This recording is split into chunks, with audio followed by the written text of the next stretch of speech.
A Serpente de Olumo, Lenda Oliveira, ilustrações Roberto Melo. Dizem que há muito tempo existiu um menino chamado Ayobami, que desde pequeno teve como suas melhores amigas duas lindas meninas. Uma se chamava Iemese e a outra Olu. Ele gostava imensamente das duas e elas dele. Eram inseparáveis, passaram a infância juntas e juntos cresceram, e com o tempo, enquanto Ayobami se tornava um grande caçador,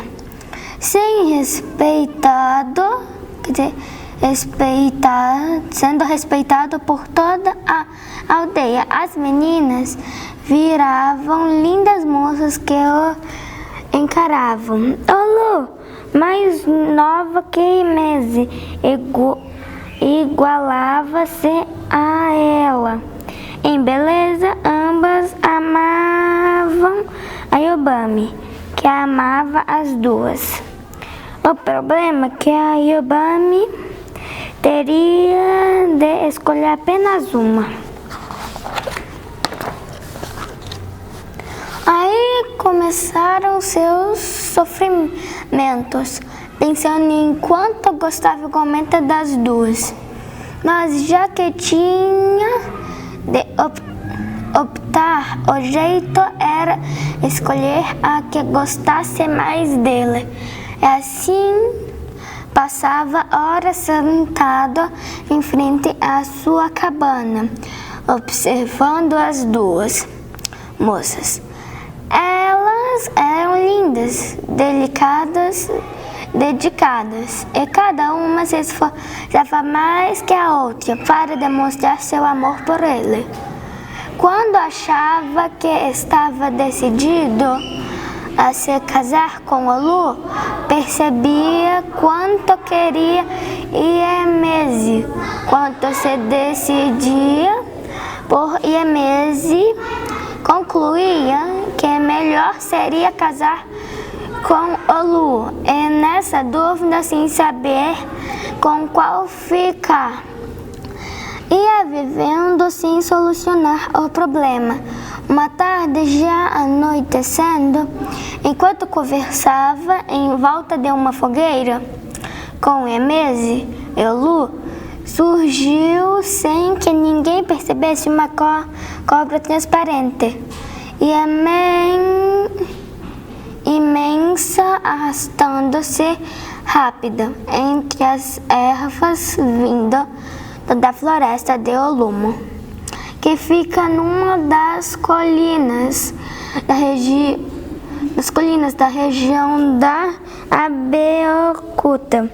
Seu aspecto era estranho, trazia na cabeça três efeitos e havia algo de mágico em seu comportamento. Quando levava a cabeça numa espécie de rodopio, parecia dançar. Era tida pelos que a conheciam como serpente sagrada.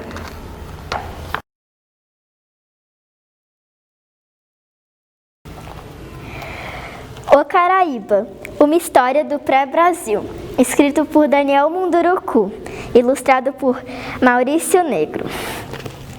Capítulo 4, Potira. Não entendo por que na nossa tradição as mulheres não podem ser guerreiras, meu pai. Temos a mesma capacidade de aprendizado dos homens e podemos ser até mais velozes, silenciosas e corajosas que eles. O chefe Tupiniquim apenas sorriu ao ouvir sua filha Potira expressar sua opinião enquanto caminhavam em direção ao igarapé que banhava a aldeia. Você precisa casar, minha filha. As mulheres de nosso povo precisam ter um companheiro para procriar. Tem sido assim durante muitos séculos, e é por ordem de nosso Pai Criador que assim acontece. Potira ficou furiosa com as palavras do pai, mas se fez de desentendida. Preferia não entrar nesse tipo de conversa para não dar razão ao que o chefe falava. Eu quero ir para a guerra, quero conhecer meus inimigos, ver o rosto deles quando eu atingi-los com minha borduna. Quero trazer meu próprio prisioneiro, enfeitá-lo para a morte e depois comer seu corpo para ainda ficar mais forte e valente. É isso que me interessa. Recuso-me a ficar em casa à espera de um homem que eu não sei se vai voltar ou não para mim. O chefe sorriu novamente. Não era de hoje que a filha Potira tinha esses arroubos de guerra. Desde que nascera, sempre se identificara com o desejo masculino de lutar, conquistar, vencer. Quando seu ciclo menstrual chegou, escondeu de todos para que ninguém soubesse que era uma mulher adulta e que poderia ser desposada por qualquer guerreiro. Somente depois é que a mãe, desconfiada, andou seguindo a menina e descobriu que ela se escondia pela floresta para não ser percebida pelas pessoas. Foi chamada pelos pais, com quem teve uma conversa definitiva, dizendo que preferia ter nascido homem, como era o desejo de seu pai. Queria poder dar a ele a alegria de conquistar muitas vitórias e troféus. Você nasceu assim, minha pequena. Nasceu para ter filhos e fazer nosso povo continuar sua trajetória de lutas e conquistas. Você tem que gerar filhos corajosos, valentes. Essa é a sua tarefa dentro da nossa vida. Você não tem que ir à guerra, mas tem que preparar seus meninos para serem os melhores guerreiros entre todos. Potira ouvira tudo com atenção, mas continuava sem concordar. Achava que todo mundo tinha que ser preparado para a guerra. Sabia que algumas meninas moças não pensavam assim, e quase sempre era mal vista pela comunidade por causa de sua posição diferente. Ela sempre questionava a todos sobre o que acontecia com as mulheres e os velhos quando não houvesse ninguém para protegê-los de um ataque inimigo. Até mesmo um jovem pretendente que tinha pedido sua mão em casamento ouvira um belo não da moça. Isso o deixou furioso. E só não teve um final trágico porque ela era filha do chefe e, além do mais, sabia empunhar a borduna como qualquer homem de sua comunidade. O jovem saiu xingando a menina e maldizendo seus pais e sua família. Potira não se intimidou com o acontecido. Estava disposta a viver e morrer solteira se preciso fosse, desde que pudesse participar de uma guerra verdadeira ao lado de seu pai, seus irmãos e seus amigos. E os ventos começavam a soprar uma longa e perigosa brisa sobre o povo da menina guerreira. Vitória, Vitória, acabou a história.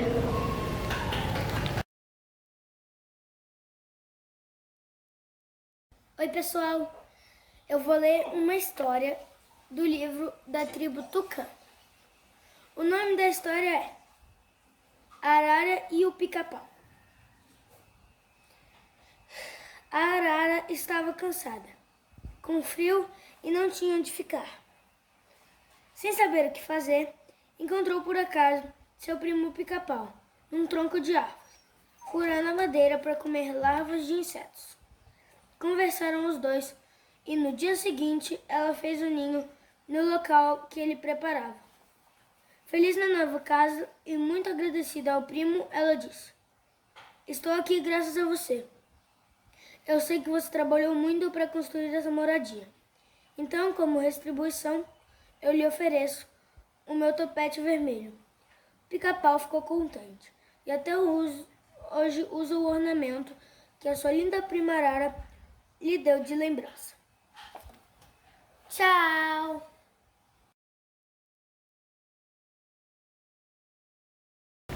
Falando Tupi, de Iaguaré e Amã, ilustrações de Geraldo Valério.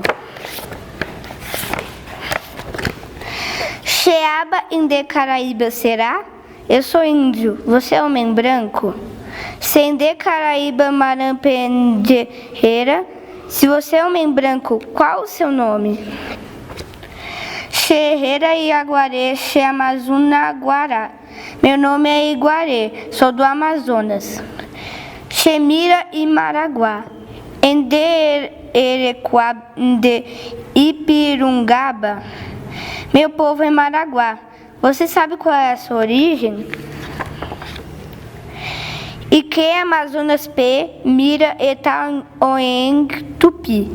Pindorama P, Mira eta Oeng Tupi e Quab Ima. Aqui no Amazonas, muita gente ainda fala tupi. No Brasil, muitas palavras são faladas em tupi, sem que saibam disso. Iauá, Marampe, Yacaré, Tatu, Ipê, Urubu. Alguns exemplos são jacaré, tatu, ipê, urubu, pipoca, cutucar, peteca, perereque. Pipoca, cutucar, peteca, perereca. Nderequá, maampe, araraquara, será. Você sabia que araraquara significa buraco de arara? Nderequá, maampe, Paraná. Sabia que Paraná significa rio? Nderequá, maampe, Guaratinga, Etacerá. Sabia que Guaratinguetá significa muitas garças brancas? Iamamará, Petuba e Tubaté. Ituba significa ajuntamento. Assim, Ubatuba, Intituba, Itaituba e Araçatuba significam ajuntamento de canoas, de imbi, de pedrinhas e de araçás. Iamamaré, Saba e Saba Eté. E Saba significa lugar. Assim, Pindamonhangaba, Sorocaba, Piracicaba e Paranapiaba significam lugar de fazer anzol, de terra rompida, onde ficam os peixes e onde se vê o mar. Nhederecoab, Pindorama, Intarejucerá. Sabia que em Tupi, Pindorama é o nome de nosso país? Potê, Pindorama, Peoreco, Pindoretá. Porque no Brasil há muitas palmeiras. Nhederuá, Mapê e Será. Você sabia que as letras I e U significam rio? Assim, Piauí, Sergipe, Piragibe, Uberaba, Iguaçu e Jacareí significam Rio do Piau, Rio do Caranguejo, Rio do Peixe, Rio Brilhante, Rio Grande e Rio do Jacu.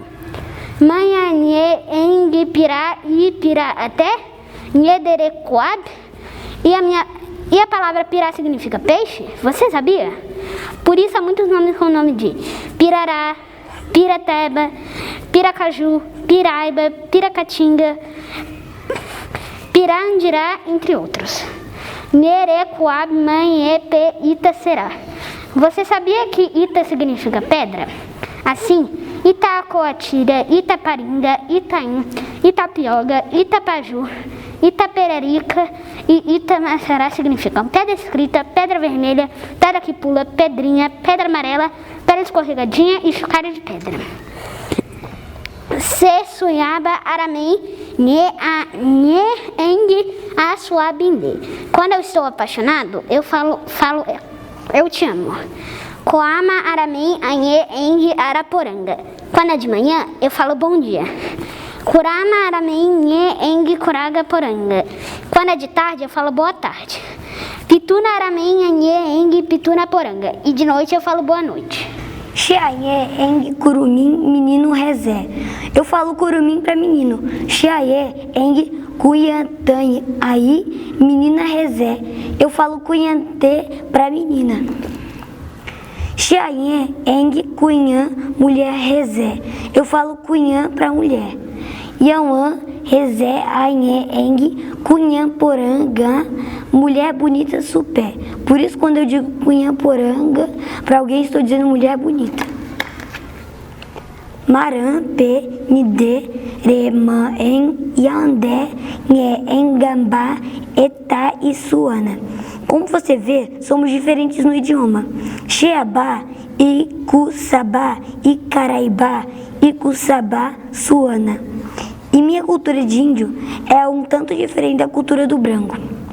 Indé, Renhê, Eng, Mibeiú, Caiê, Amô, Tupi, Nhê, Angabá, abé. Mesmo você falando beiju e muitas outras palavras do tupi. Corimbá, mirim, mibaracá, tambaqui e abé, como corimba, mirim, maracá e tambaqui. Amapá, Arazá, Paranaguá, abacaxi. Amapá, Araçá, Paraguaná, abacaxi.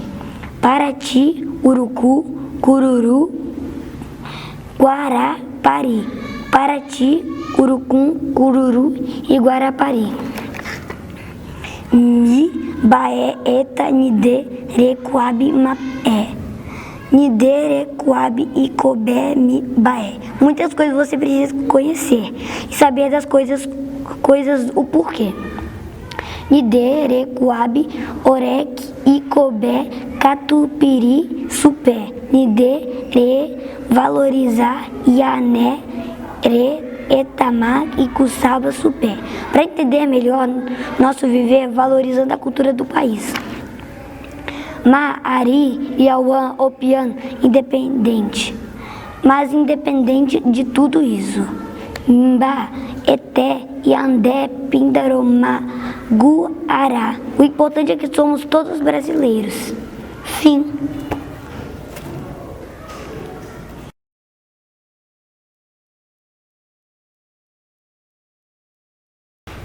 O nome do livro é Caçadores de Aventuras. Quem escreveu foi o Daniel Munduruku e as ilustrações foi a Inês Martins.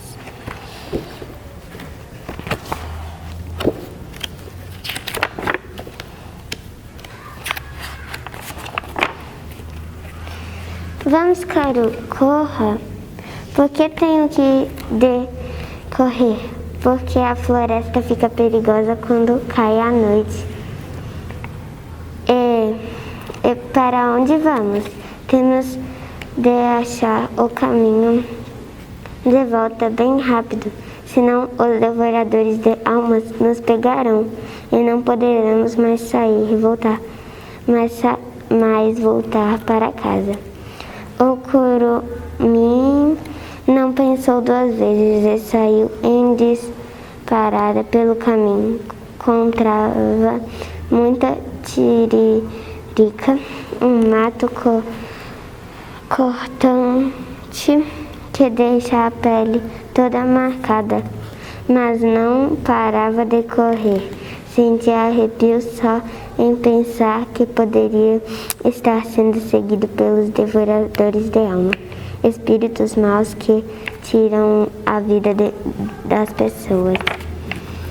Enquanto corria, Caro pensava que não devia ter ido para a mata sem que seus pais soubessem. Será que seus pais já teriam sentido a falta dele? O que aconteceria com ele quando voltasse? Uma aventura valia mesmo todo aquele risco. De repente, a turma parou. Todos estavam cansados de tanto correr. Kashi, o mais velho, respirava com dificuldade, como se o medo que sentia fosse ainda mais forte que o cansaço. Estava numa clareira, mas não conseguiam ver o sol, que estava prestes a se esconder. Os pássaros também se preparavam para dormir, e eles não podiam ouvir ao longe o pio da coruja, anunciando que estava na hora de sua refeição. O grupo, formado por 5 curumins, estava assustado. Cairu observava Kashi, esperando. Pouco depois, todos já estavam reunidos em torno da grande fogueira. Cada um já tinha feito parte do trabalho antes de o sol se esconder. Kashi foi colocado mais gravetos no fogo, enquanto os outros socavam um pouco de raiz da árvore cheirosa.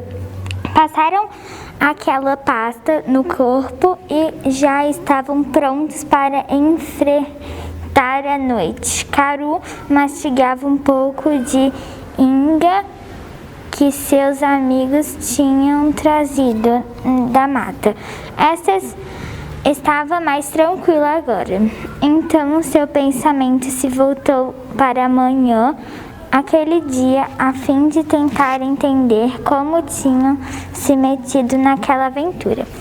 O dia mal começara e Caru já estava de pé.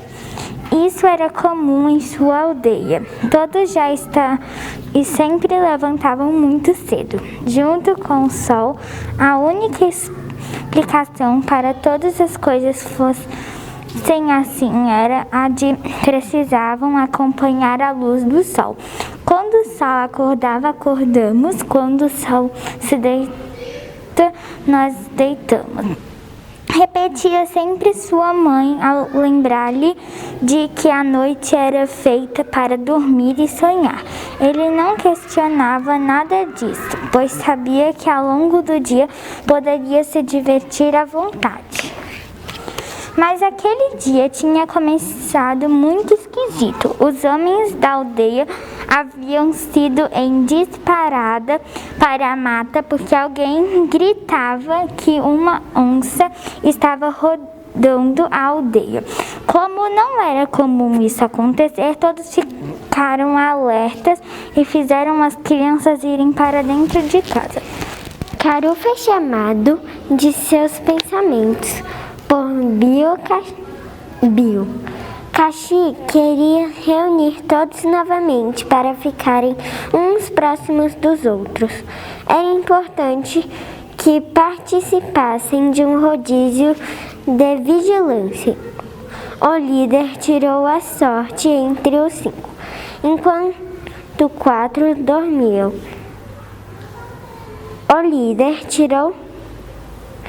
Um deveria ficar acordado para vigiar. Caxi foi o primeiro, por ser mais velho e estar com menos sono. Os outros concordaram e foram procurar um lugar perto da fogueira para dormir. Caru não conseguia pregar os olhos. Seu coração batia disparado quando ele pensava na aventura daquele dia. Estava quase pegando no sono quando ouviu um barulho que vinha da mata. Quis se levantar, mas Caxi não deixou. Segurou o braço dele e fez sinal pedindo silêncio. Os dois ficaram parados por alguns minutos. O medo tomou conta deles quando ouviram passadas que quebravam galhos e estalavam folhas secas caídas no chão. Os outros 3 curumins continuaram dormindo, sem nem imaginar o que acontecia. Mas pouco a pouco o barulho foi diminuindo. O que era aquilo? Caxi quer saber. Caru? Não tenho certeza, mas não era um humano, disse. Disso eu sei. Gente não anda à noite na mata fazendo tanto barulho. Podia ser o curupira. Quem sabe? Minha mãe disse que ele busca gente para enganar. Pode ser, Caru. Pode ser.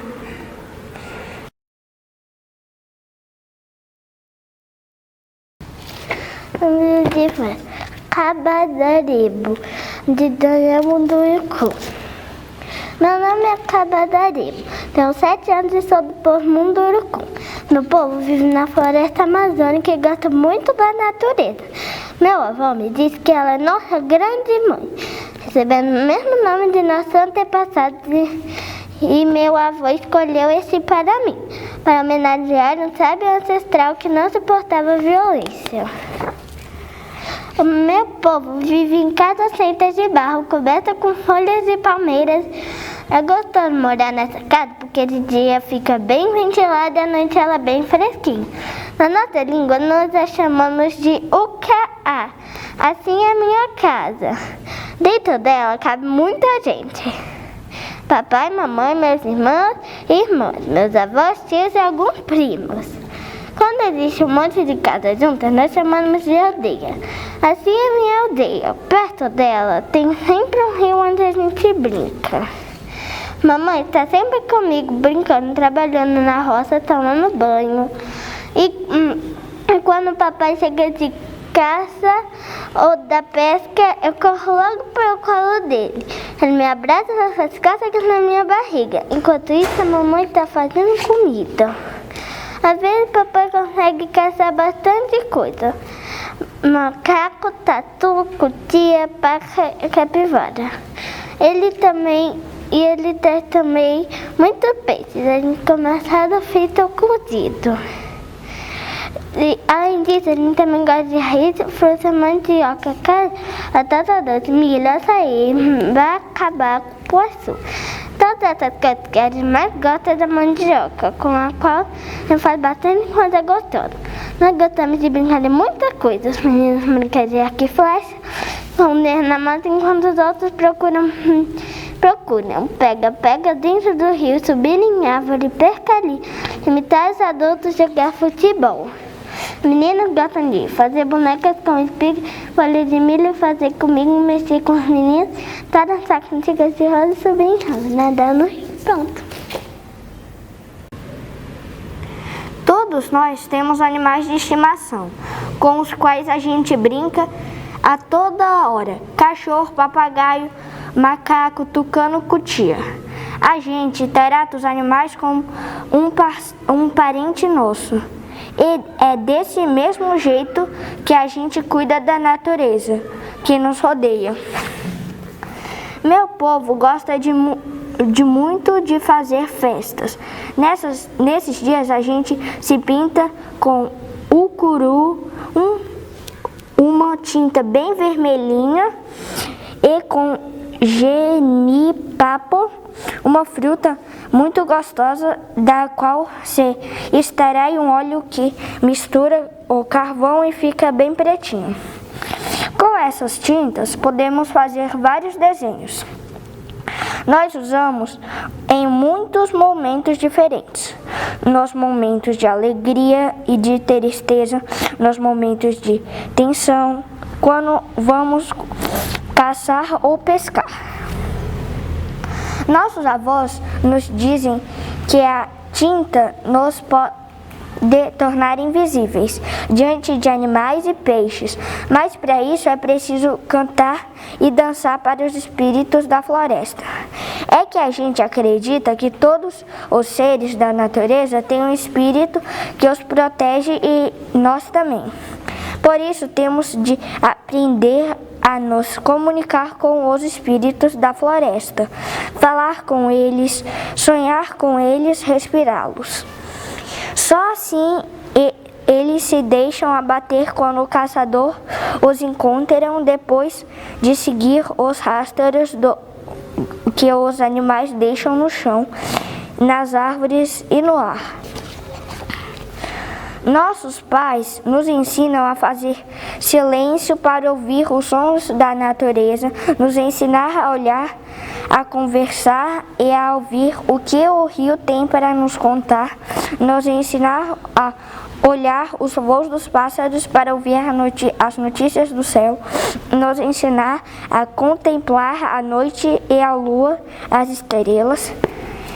Eles se sentam conosco no pátio da aldeia, à luz de uma fogueira, e aí eles nos contam histórias que falam de muito antigamente, nos falam dos primeiros pais, nossos antepassados, nossos ancestrais.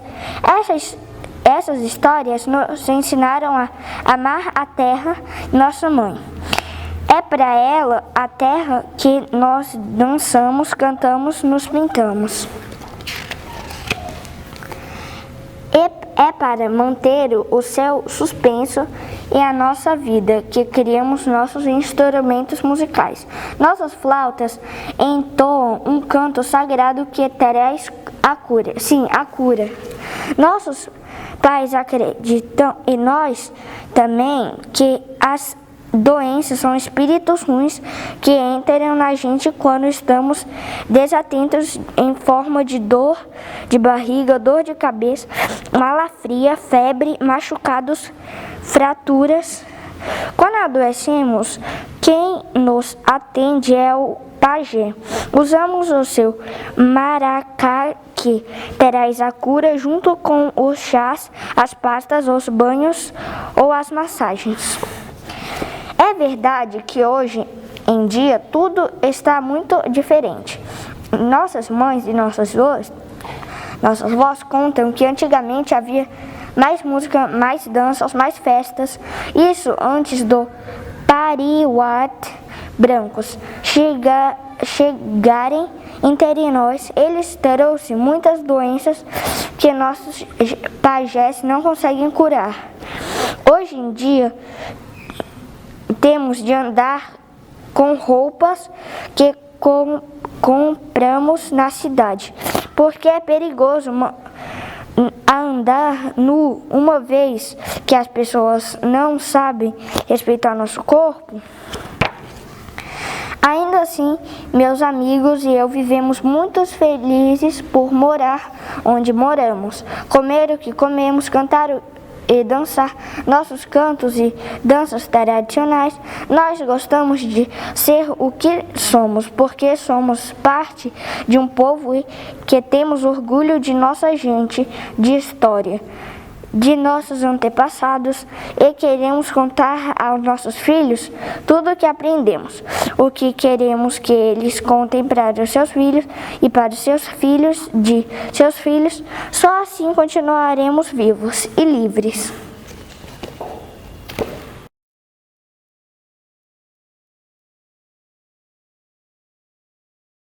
O Brasil, os indígenas e a flor primavera, de Vera Pereira, ilustrações Rafael Giraldelli, Débora Garcia, capa de André Seolim, editora Pontes.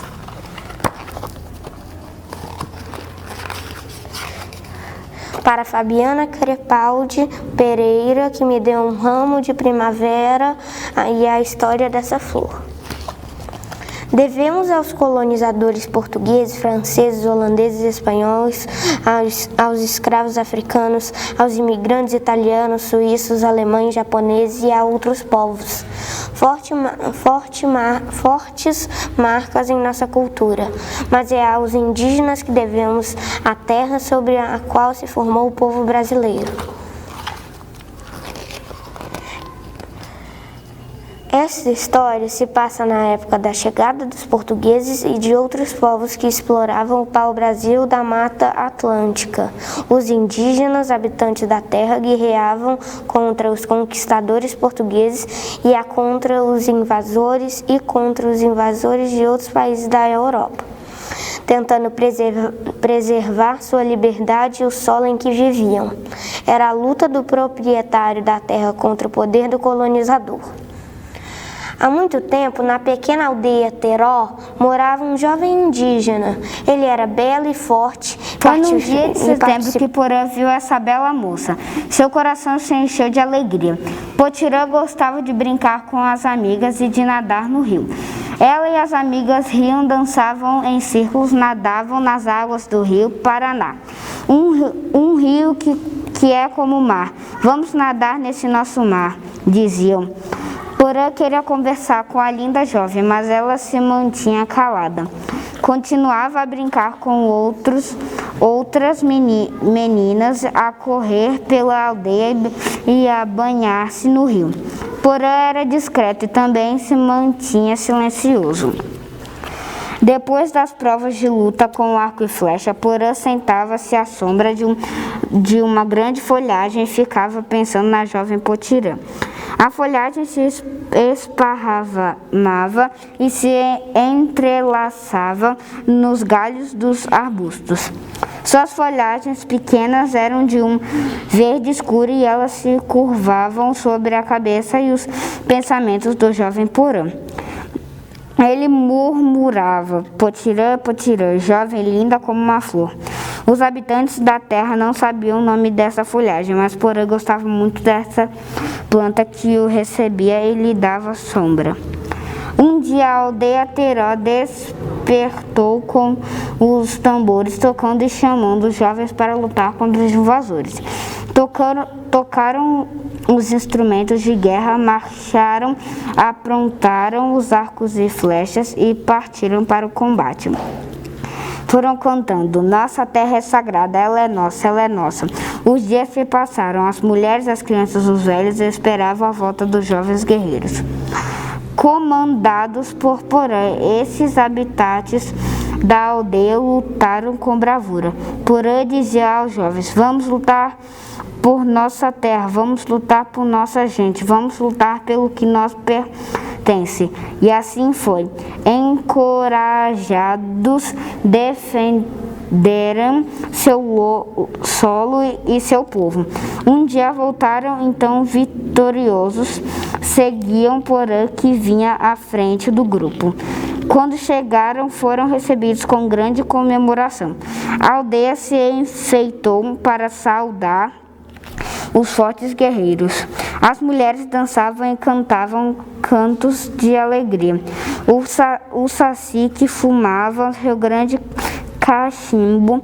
Porã era considerado o grande herói da aldeia Teró. Todos diziam: salve o nosso herói, salve a nossa terra.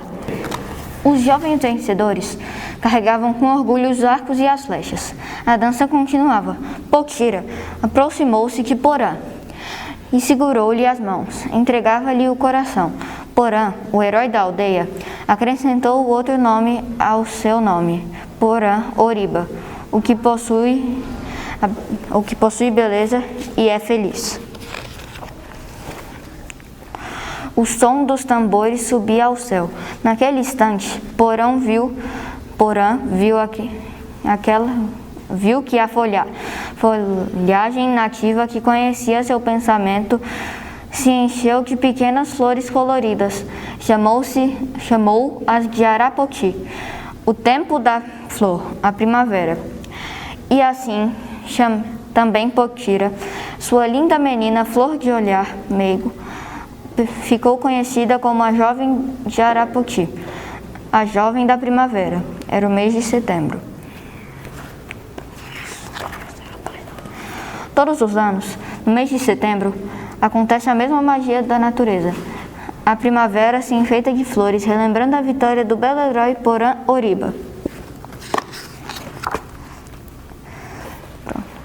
Entre as plantas que conhecemos, é extraordinário o caso da primavera.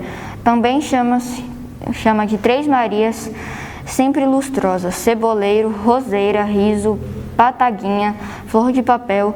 Ela é nativa da América do Sul, mas foi primeiramente descoberta no Brasil, no século XVI. Uma expedição francesa que veio ao Brasil trouxe o navegador Louis Antoine Bougainville para explorar e conhecer a flora da região.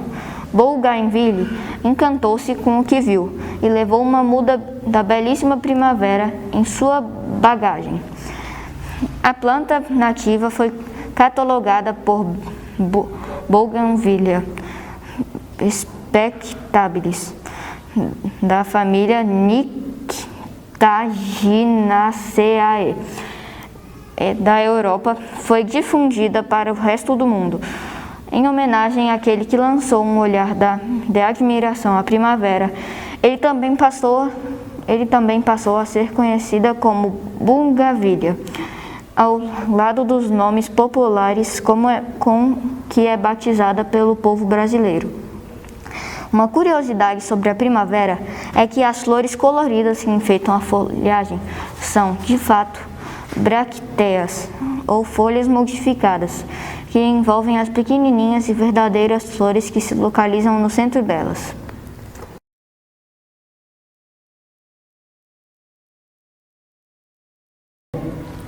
O livro que nós vamos ler hoje se chama O Gavião, de Rubens Matucci e da editora Ártica. Um jovem Araté aprende cedo a fazer suas próprias armas e percorrer sozinho as matas e os rios, caçando e pescando. Já tem sua casa e produz seu próprio alimento. Acaba de sair do mundo infantil e começa a viver o cotidiano adulto na aldeia. A estação seca foi mais longa este ano. As águas do Iguarapé e Pixuna, que passam em frente à aldeia, estão em seu nível mais baixo. O milho plantado na estação das chuvas foi colhido e distribuído entre as famílias da aldeia. Nesta época é um pouco mais calma. Os Aroeté passam algum tempo na floresta.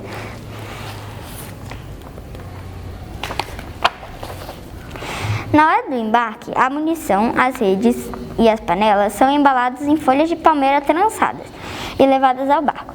Nessas viagens, a família leva seus animais de estimação. Os barcos sobem o Ipixuna até um ponto determinado. Ali, o grupo desembarca e segue a pé pela mata até chegar a pequenos rios e lagos. Por causa da estação seca, eles estão mais baixos e, por isso mesmo, apinhados de peixes. Os Aroeté conhecem bem os animais que vivem na sua região. A maioria dos filhotes trazidos para a aldeia sobrevivem e crescem sádios. As mulheres dedicam à sua alimentação uma atenção especial. Aos pequenos pássaros, elas servem papa de milho mastigada e aos mamíferos oferecem o peito.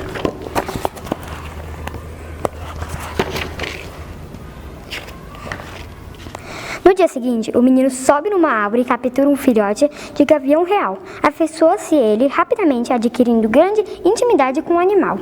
Este gavião, que os Aroeté chamam de cano, tem um forte valor simbólico por ser capaz de voar muito alto, chegando próximo do céu, onde habitam os Mai, os deuses celestes.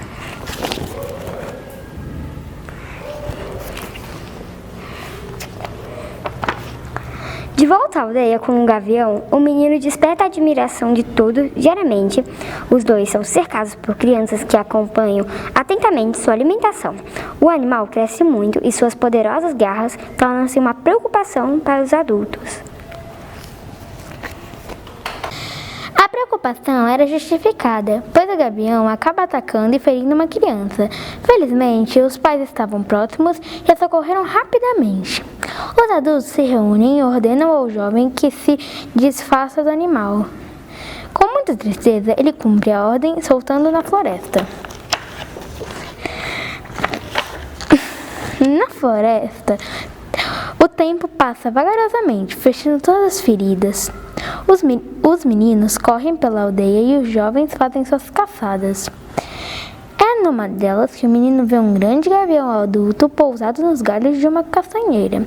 Com alegria, pensa consigo mesmo se não se tratava do animal que ele havia criado. Ao fim do dia, a aldeia se reúne. Próxima irmã que fia algodão. O menino sentado observa ao longe o voo do gavião sobre a aldeia. Compreende então todos os sentimentos de respeito e admiração que esse animal desperta.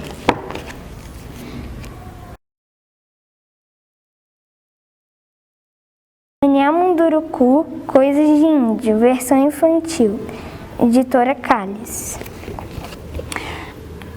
A maioria das populações indígenas se alimenta de carne de caça, pesca raízes como mandioca, cará, batata doce, inhame, frutas como açaí, bacuri, tapereba, bacaba, cupuaçu, milho, melancia, jerimum, amendoim, mamão, fava e feijão. A mandioca e o milho são alimentos muito importantes para as comunidades indígenas e não indígenas. A mandioca, para ser preparada, exige uma técnica complicada que se leva muito tempo e requer instrumentos adequados. Os indígenas conhecem muitas espécies de mandioca. A mandioca, que também conhecemos como macaxeira ou aipim, é comestível. As mandiocas bravas ou amargas não são próprias para alimentação, mas depois de tratadas é possível fazer bebidas e beijos, angus, moquecas, paçocas, molhos, bolos, bolinhos, biscoitos, broas, farofas, geleias, mingaus, pudins, purês, roscas, sequilhos. O milho ficou sendo conhecido pelos europeus aqui na América, então começaram a usá-lo em suas receitas. No Brasil, o milho é muito usado no reparo de farinhas, broas, bolos, sopas, pães, caldos, cremes, canjicas, pamonhas, cuscuzes e na popular pipoca. Arte. Para os povos indígenas do Brasil, de maneira geral, não existe muita diferença entre arte e objetos fabricados para o uso diário, como uma ferramenta ou uma panela. Tudo o que os povos indígenas produzem é para seu uso, para as suas necessidades. Os povos que habitam florestas conseguem um número muito grande e variado de materiais.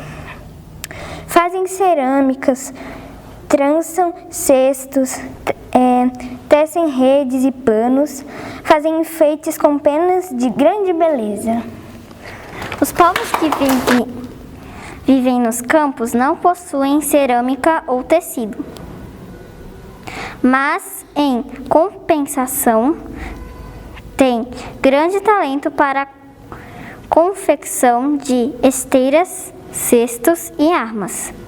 Mas quem pensa que os povos indígenas fazem apenas belos cestos e lindos enfeites com penas de aves, está muito enganado. Os Carajá confeccionam lindas bonecas, animais de barro. No Mato Grosso, os Cardiuel, pressionando um cordão sobre argila mole e fresca, conseguem belos desenhos revelo em suas peças.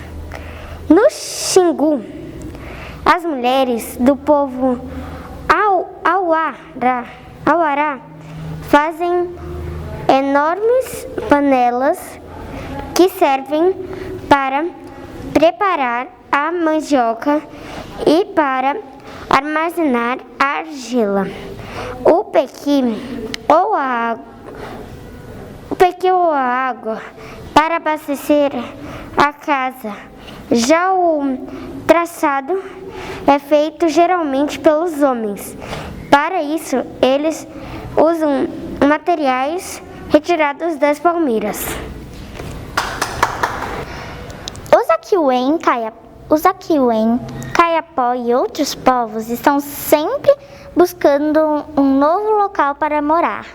Por isso, quando precisam de algum material, eles fabricam na hora. E quando começam a caminhar novamente, abandonam grande parte do que foi produzido. O povo Yanomami costuma fazer cestos rasos muito resistentes para usar em suas pescas. Os tucano trançam o mesmo cesto para fazer armadilhas para animais ou para transportar grandes volumes.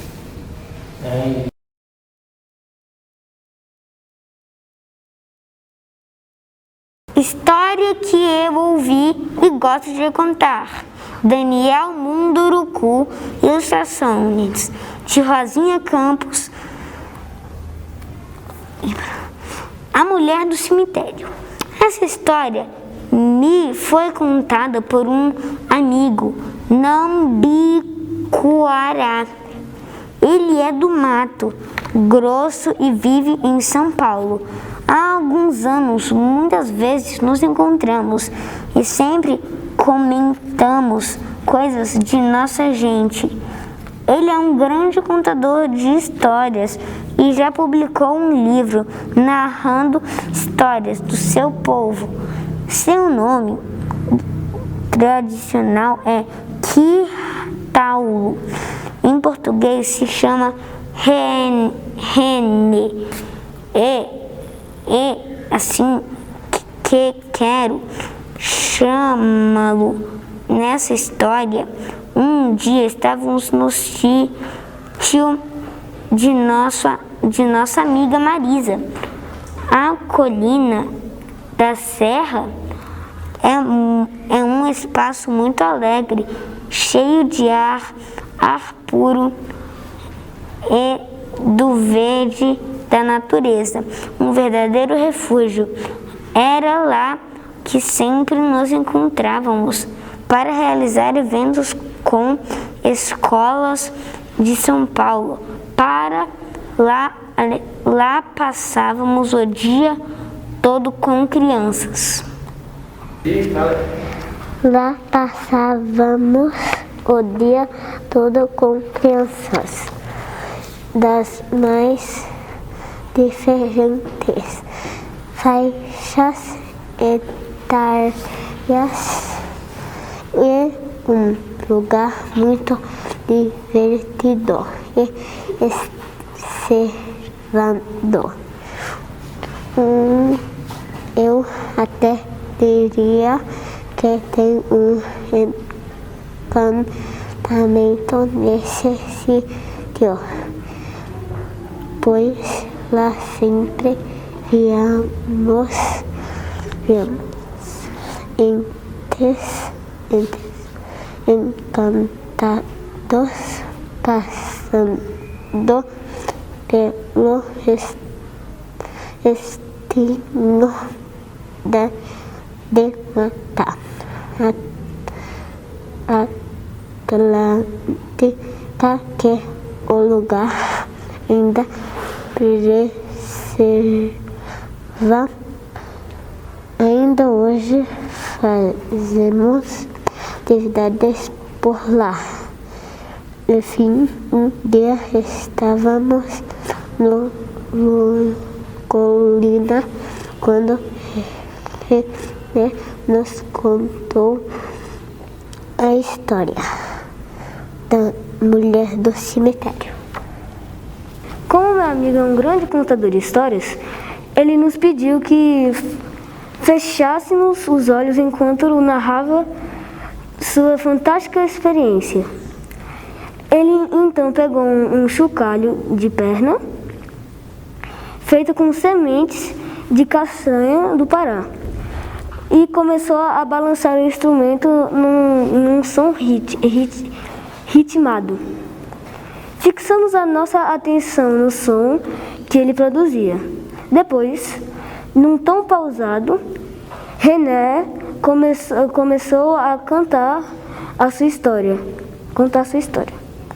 Ele iniciou dizendo que a história era verdadeira e tudo o que ele iria contar havia se passado com ele num lugar bem próximo da sua aldeia, no Mato Grosso. René caminhava rumo ao roçado da sua casa. Era um dia nublado e ainda não havia nem sinal do sol. A caminhada era longa e por isso ele precisava sair sempre muito cedo. Estava acompanhado de seu filho, conforme a tradição do seu grupo familiar. Os dois andaram por cerca de 2 horas por um caminho já conhecido por eles. Conversaram um pouco durante o trajeto, trocando apenas algumas informações sobre o tempo e sobre as dificuldades diárias. Eram assuntos comuns e isso bastava para manter a mente acordada, desperta. Chegaram no roçado com o sol mostrando a sua graça. Pegaram os seus instrumentos de trabalho e foram cavocar a mandioca e retirá-la do chão. Fizeram isso por algum tempo até pararem para um lanche. René decidiu ir até o rio que corria próximo para se refrescar. Seu filho preferiu deitar sobre a estrela que havia na cabana improvisada. Os dois mal sabiam que não se veriam pelos próximos 10 dias, pois o René sumiria repentinamente. O Não-Bickwad nos conta com a sua voz macia que, enquanto andava em direção ao Igarapé, ouviu um chamado que vinha do mato. Era uma voz de mulher. René ficou curioso e quis saber de quem era o chamado. Podia muito ser uma parenta sua perdida por aqueles lados. Foi seguindo o rumo do chamado. Quando parecia que estava próximo, o grito tomava outra direção e acabava levando René para outro lado. Ele não deu muita bola para a direção e foi embrenhando-se cada vez mais mato adentro. René nos contou que caminhou durante longas horas. Parecia encantado pelo grito que ouvia. Ficou tão envolvido que não colocou em prática os conselhos de prudência dados pelos velhos da aldeia.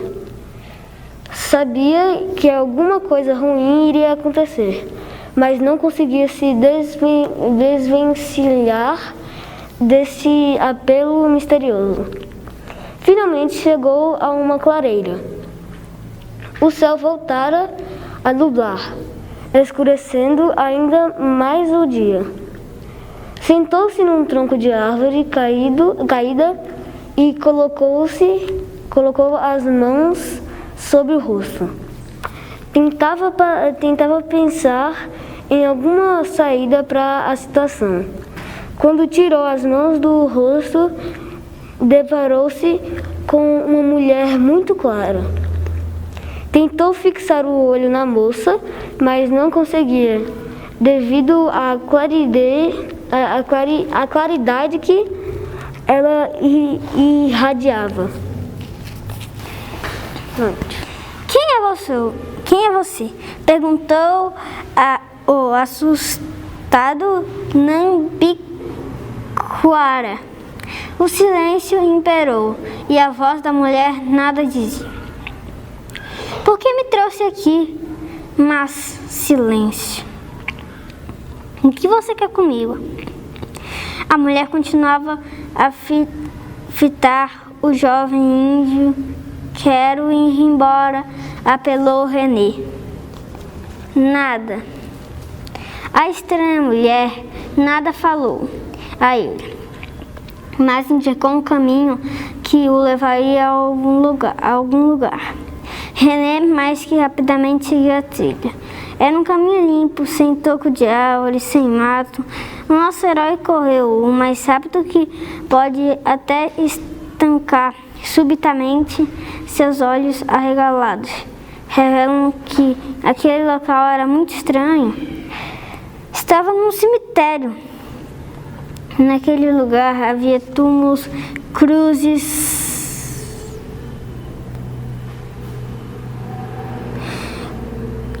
lápides. René ficou assustado e caiu no chão. Atrás de si via chegando uma mulher da cor da luz. Ela atravessou o seu corpo e colocou-se à sua frente. René não conseguia articular nenhuma palavra. Estava apavorado, estava petrificado.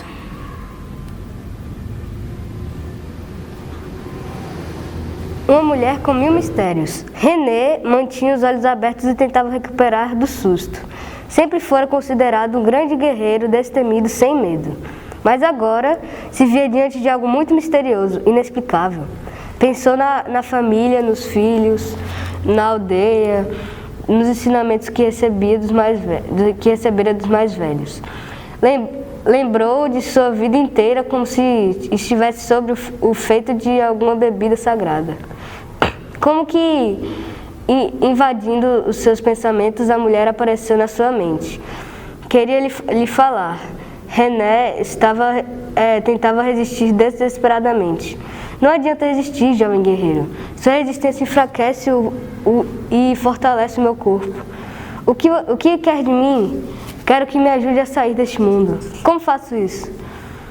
quero que me enterre numa cova nova, individual. E o que devo enterrar? Meu corpo. Ele está junto com muitos outros corpos neste cemitério. E como vou identificá-lo? Procure por um colar de dentes de macaco. Ele está no meu pescoço. E se eu não encontrar? Então não sairá jamais daqui. René ficou ainda mais apavorado. Levantou-se no sobressalto e passou a abrir todas as covas atrás do esqueleto com o colar de dentes de macaco. Revirou outra vez e mais outra e nada encontrava. Ao longe a mulher o observava, vigiando cada movimento seu. René continuou procurando o colar por horas a fio, até que finalmente o encontrou. Ele estava dentro de uma grande cova que abrigava o corpo de uma multidão de pessoas. René o separou dos demais corpos e colocou-o aos pés da mulher. O que aconteceu aqui? Quis saber Nambiquara. No tempo mais antigo, houve uma guerra entre dois clãs de povos que viviam próximos daqui. Foi uma guerra travada ao longo de muito tempo e foi tão sangrenta que não dava para realizar o ritual funerário de nosso povo. Por causa disso, os corpos eram jogados uns sobre os outros, criando uma prisão para nossas almas. E só agora é que isso está ocorrendo? Já faz muito tempo que nossos espíritos vagam por esses lugares. Somos muitos e estamos sempre procurando alguém para nos libertar. Hoje foi meu dia, só tenho que lhe agradecer. Dizendo isso, a mulher mandou René cavar um buraco novo naquele chão e enterrar seus restos mortais nele. O assustado guerreiro obedecera em todos os detalhes as ordens que a mulher lhe dava. Quando encerrou o funeral, René ainda dançou a música fúnebre de seu povo, pedindo que a mulher descansasse em paz. Depois disso, adormeceu. 2 dias depois, foi acordado por seus filhos e pelos amigos que haviam saído à sua procura. Segundo eles, René estava a 20 quilômetros do roçado de onde havia saído. Como isso acontecera, ninguém conseguiu entender. Depois que se recuperou do abalo, René reuniu toda a sua comunidade e narrou a eles o que havia ocorrido. Poucos acreditaram. Os que tinham uma ponta de crença na veracidade da história saíram em caravana para tentar descobrir o local exato do ocorrido. René foi junto com eles em todas as incursões, chegando a vasculhar cerca de 30 quilômetros de distância. Mas o grupo não conseguiu encontrar nada. Não havia sinal do cemitério, de mulher, de gritos, de lamúrias, de lápides ou qualquer outra coisa que desse alguma pista da veracidade da história. E assim ficou sendo contado esse acontecimento durante muito tempo na aldeia Nambiquara. Quando René terminou de contar a sua história, seus olhos estavam marejados, cheios de lágrimas, e os nossos também.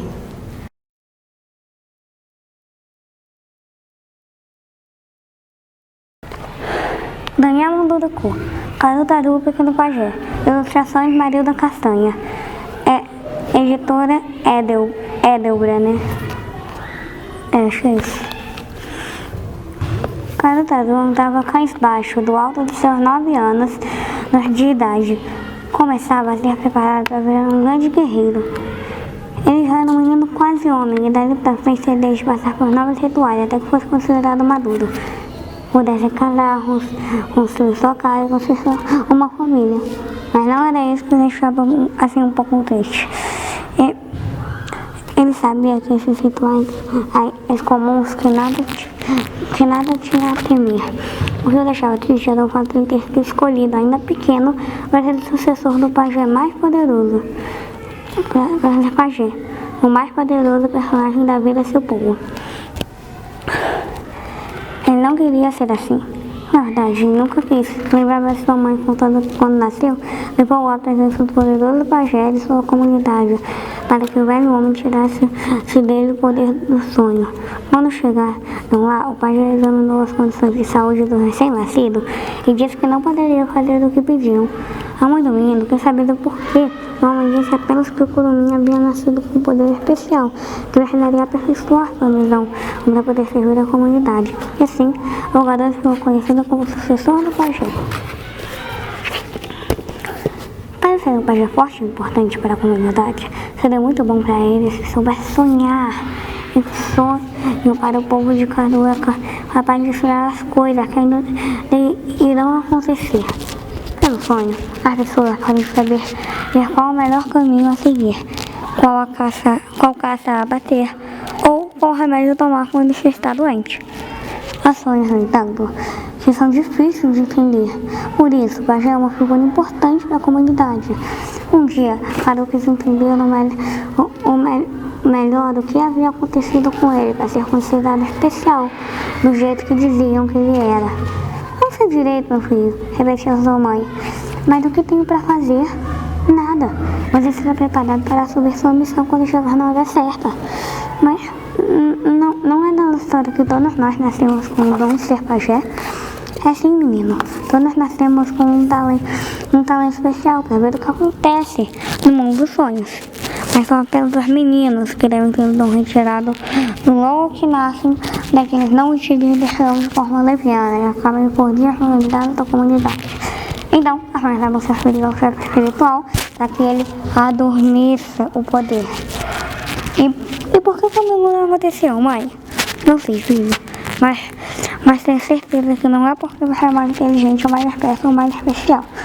É simplesmente porque nós povos precisam manter sua tradição viva.